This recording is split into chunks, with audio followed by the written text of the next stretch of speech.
సరే ఎంతసేపు యుద్ధం చేస్తాను, చూడాలి కదా 10 తలల పురుగుని, ఏదో 4 మాటలు చెప్పాలి కదా, సరే చూద్దాం అనుకున్నారు. ఈయన్ని పట్టుకున్నారు, కర్రలతో కొడుతున్నారు, తాళ్లతో కట్టారు, ఈడ్చుకుంటూ రావణాసురుడి యొక్క సభామంటపంలోకి తీసుకెళ్లారు. విలువన్న వస్త్రం కట్టుకుని, ముత్యాల హారాలు వేసుకుని, స్ఫటికములతో చేయబడిన ఆస్తరణం మీద ఒక ఉత్తమమైనటువంటి ఆసనం మీద కూర్చున్నటువంటి ఆ రావణాసురుణ్ణి చూశారు. నేను సుగ్రీవుని యొక్క రాయబారిని, రామచంద్రమూర్తి యొక్క దూతని. రామచంద్రమూర్తి ఒకసారి చంపేస్తానని ప్రతిజ్ఞ చేసినటువంటి వాణ్ణి రక్షించడం అన్నది మాత్రం ఎవరికీ సాధ్యం కాదు.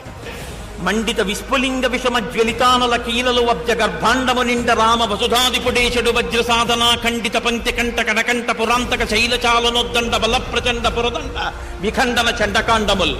రామచంద్రమూర్తి వచ్చి తన బంగారు కోదండాన్ని నిలబెట్టి అక్షయబాణ తూణీరములలోంచి బాణములు తీసి వింటినారికి సంధించి విడిచిపెడితే తళ్ళు తలమనేటటువంటి మెరుపులతో